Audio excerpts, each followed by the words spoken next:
T-Rex is watching TV. This one's just hanging upside down over here because they're not in a hurry because it's Sunday.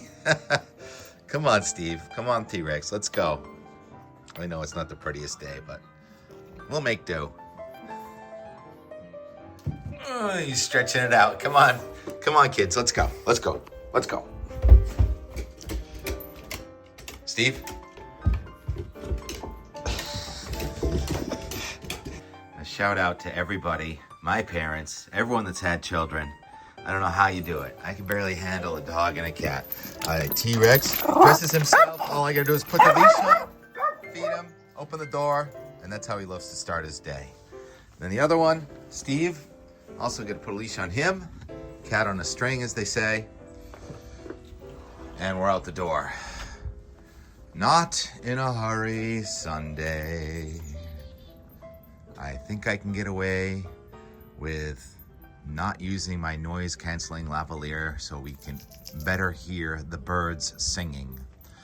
And look at this, the temperature really has not budged. It's still 39.5 degrees. That's where we were 24 hours ago.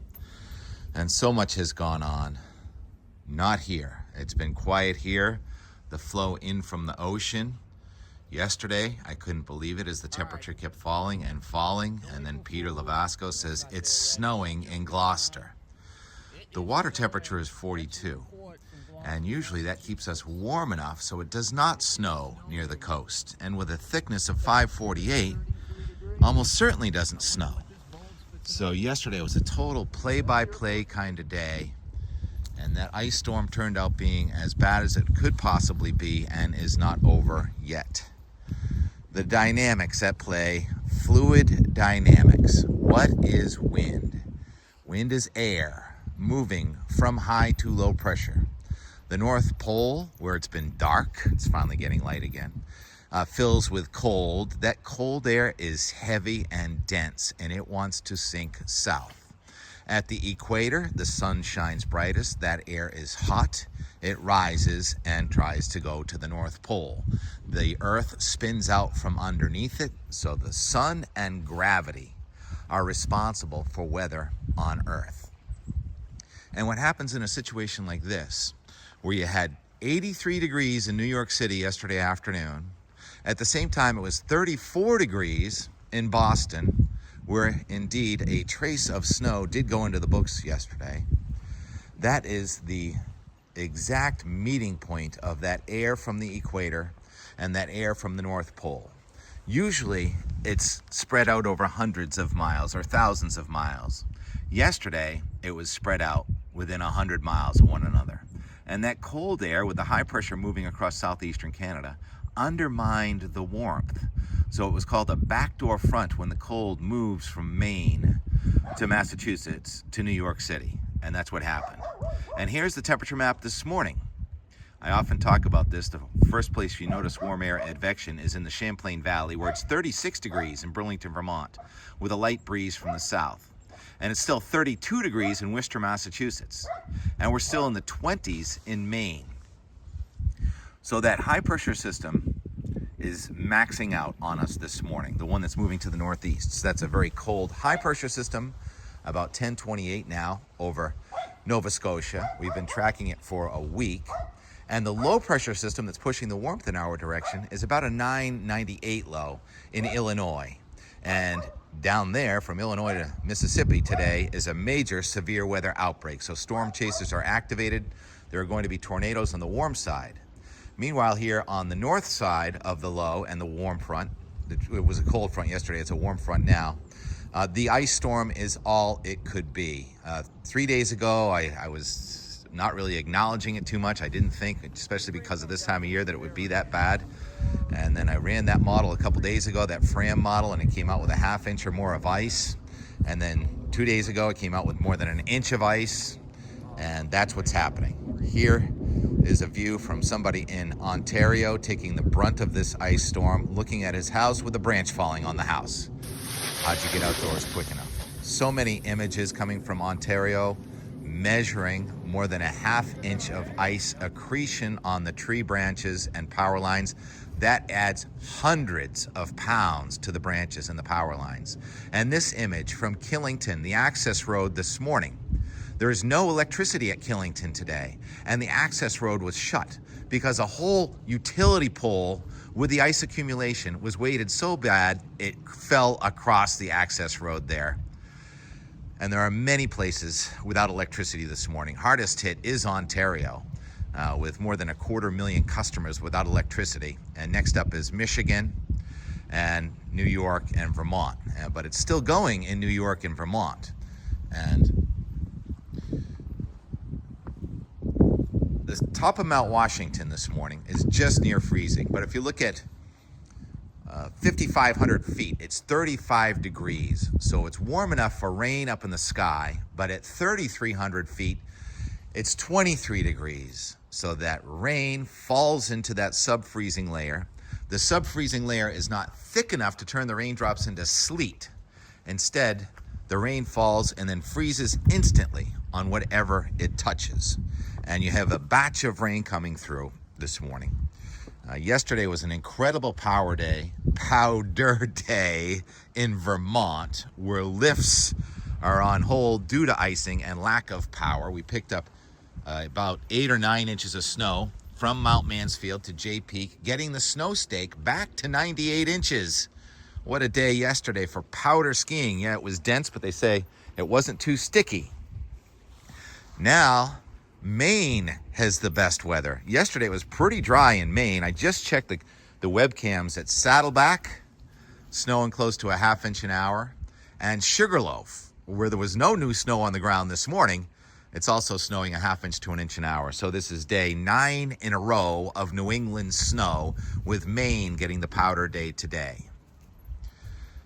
Here's what the atmosphere looks like in a situation like this, a vertical profile of the atmosphere. If the cold layer is thick enough, you get all snow, and then as the warmth starts riding over the top of the cold layer is still thick enough, you get sleet, and then as the warm air starts overwhelming and there's just a little bit of cold near the ground, that's how you get freezing rain. And that is the exact thing that's happening over New England right now. Wind way up in the sky is from the west. Wind down near the ground is still from the east and the northeast, and that's why we're still only 39 degrees. What's for breakfast, Rex? Yeah, that grass. What kind of grass is that? I don't know, but I hope you're feeling okay. You can't stop spring. It's here, but it looks very wintry going up the next few days. Let's start with the NAM. 7 minutes in. NAM P-type map, and it shows this next batch of precipitation that came in last night and moving toward the north and the east, and eventually that rain-snow line does go across Maine. Maine doesn't look as much icing, but there's still some red showing up here, and there's still some icing going on. That cold air gets dammed up on the east side of the mountains. That warm air comes in from the southwest, goes over the top of the mountains and stays over the top of the cold. It's called cold air damming, and that's why even tonight you see some red showing up in parts of Vermont and New Hampshire. So the layers of cold are going to be thinning and thinning and thinning, and by morning tomorrow we are all in the warm air advection, and it's probably going to start off fog and drizzly, but in parts of southern New England we're going to jump up to 60 to 70 degrees tomorrow with the southwest flow. And there's a chance of another round of thunderstorms, but it looks like the front is going to get sheared out again, and those showers and thunderstorms are breaking apart until tomorrow night. And now we're going to have a wave on the front. Now tomorrow night we get some downpours in areas that have been fairly dry the last couple days, and that's southeastern New England, with downpours into Tuesday morning, and then the blue lines start showing back up, but without any blue. In other words, it's not snowing, but it is cold enough for snow, but it's dry air, and sunshine comes back on Tuesday afternoon. It gets windy, and so ski areas that have cleaned up will groom up, and there'll be spring skiing from fast in the morning to soft corn snow in the afternoon because of the sunshine, even though it's cold air. And then on Wednesday, the cold high pressure system is going to be right over us. So we're going to stick with the Euro. It did such a good job with this weekend's forecast, but it is all over the place for next week, and it's a challenge. Let's start it with Tuesday. We'll start it with today. There's the low strengthening now, 980. It gets down to about, 992. So it's not as powerful as the past 3 storms across the coast, coast to coast in North America. This is the 4th one. We've had one a week in March. Parade of storms, and the parade's going to keep on going with the west loading up with moisture and snow and rain in western United States coming east, and a high pressure system comes right over us after a Tuesday wind. Wednesday, no wind to start the day. It'll be very cold. We may have a freeze right here in Boston. And then the backside of that high, here comes the wintry mix coming in with the blue. And look at this, more red, more ice potential. This time more focused in Maine with the backside of that high pressure system resisting the warmth on Wednesday night and Thursday. But ultimately, once again, that low wants to go to our west and north on Thursday, pulling warm air back in. It doesn't look as warm as what was experienced in the east the last 2 days, but we may be in the 60s again in southern New England Thursday. And then Thursday night, Friday, that cold front eases south, but it's getting colder down near the ground than up in the sky. The red lines are still here, so it's too warm for snow, but it's going to be chilly northeast wind, probably stays gray Friday. And the next system comes in Friday night and Saturday, and once again, that looks like a wintry mix. It's going to go back and forth on the models over the next 5 to 6 days, but we may end up with more rain and snow here, and then we take it out. New cold air, advection, and Arctic air. There's that 510 line again. Now, it was the GFS that teased us with that 2 weeks ago. Now it's the Euro teasing it with us for getting into Monday and Tuesday in April, about 6th and 7th, and there's Arctic air and 240 hours. Oh my goodness, it's trying to snow and sleet in southern New England here in 240 hours. That is day 10. Oh my goodness. Time and date on the upper left, and it's Arctic air, and it's the 2nd week of April, and it's trying to be a wintry type storm. I don't know what to call it, at least event here around April 8th or so. Just amazing. So winter's not giving up. Ski season not giving up.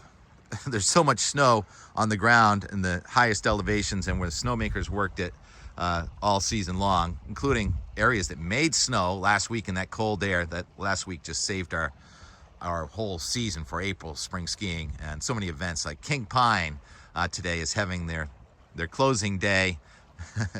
Pond skimming, kind of a cold day for pond skimming, but the whole nature of the event sounds kind of cold. Some years it's 70 when that happens. Some years it's a snowstorm. Some years it's like today, kind of misting. And the coast to coast North America snow. This is now week 24 in a row.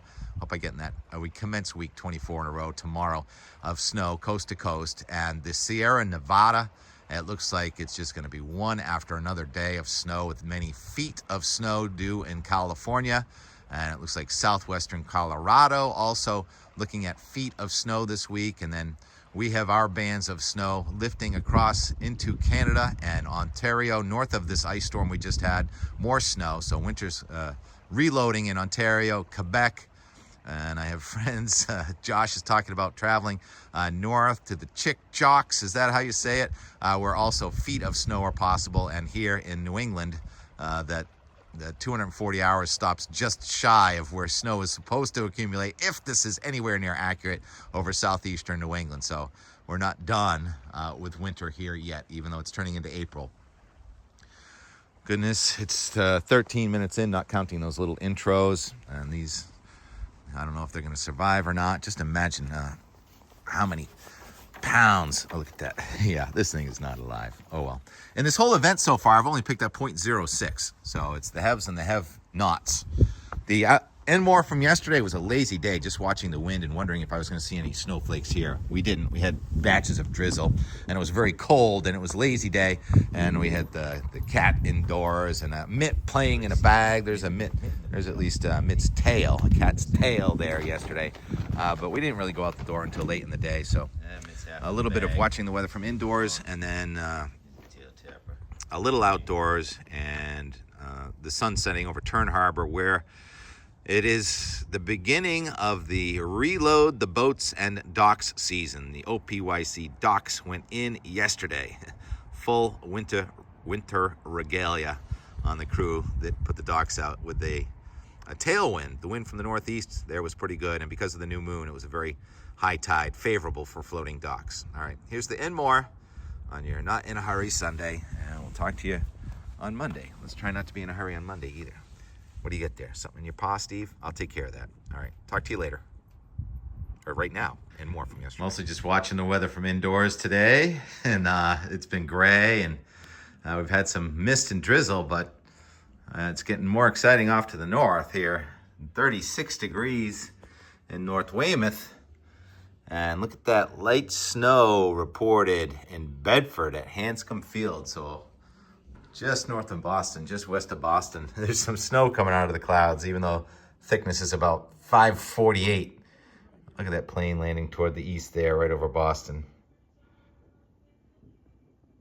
Lazy Saturday so far. This isn't even really my weather instrument. Time and date is wrong. I'm picking up my neighbors. It's 35 degrees now, just past 3. Look who's almost joined us. Matches the furniture. Hey, Steve. 35 degrees now. The water temperature is 42. So it's not just we're cold because of the water. We're cold because of that high pressure system over Canada. And Boston seems to have faded in the drizzle once again.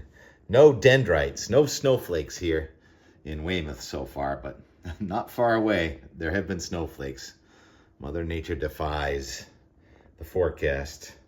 And I heard Hartford, Connecticut was supposed to be near 70, but it's only in the 50s and 40s and falling. And those pylons, those piles were driven while we were away. Looks like that's going to be a bit of a ramp. Should we venture down to the beach? It's kind of cold outside. It's 4:30. Been inside pretty much all day long. Did not put the leash on him. Let's see how far he goes. So it's drippy. We've picked up very little rain, and the temperature's been going down steadily all day. About 35 or so. And we've got a tailwind on the tugboat. Looks like Freedom, tugboat Freedom going by. T-Rex experiencing some freedom over there. Grass seed's getting barely watered. I was talking about those piles being driven. I forgot to talk about that this morning.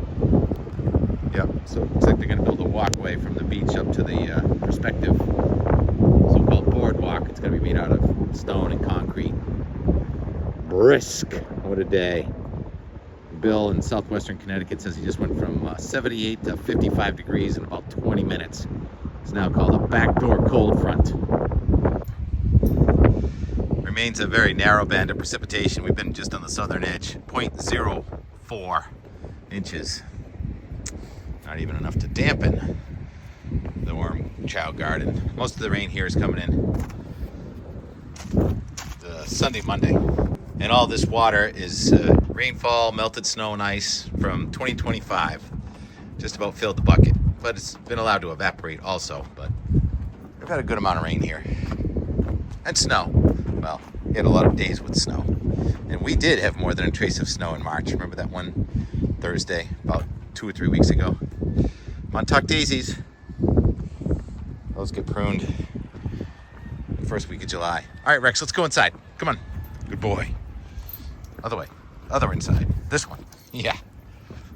Let's go. Good boy. And more and more and more. My webcam was down.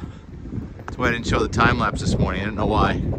So we might have just a Cape Cod time lapse. Or maybe the Weymouth cam is back. But not all day. All right, Rex, let's go inside. Come on. Sunset, 7:07, looking over to Great Hill. And sort of blocked by the wind here. New moon today means that it's the lowest and highest tide of the month. And the people down here at OPYC took advantage and put the docks in. And look at the docks resting on mud right now. Highest tide equals lowest tide. High tide at noon, low tide at dinner, and next high tide is midnight. And it's cold. It's 34 degrees. Turn Harbor. I don't know if I have my time lapse from Weymouth. I don't think so, but we got one from Cape Cod. Really interesting weather. What a thermal gradient. All right, thanks for watching. Talk to you tomorrow.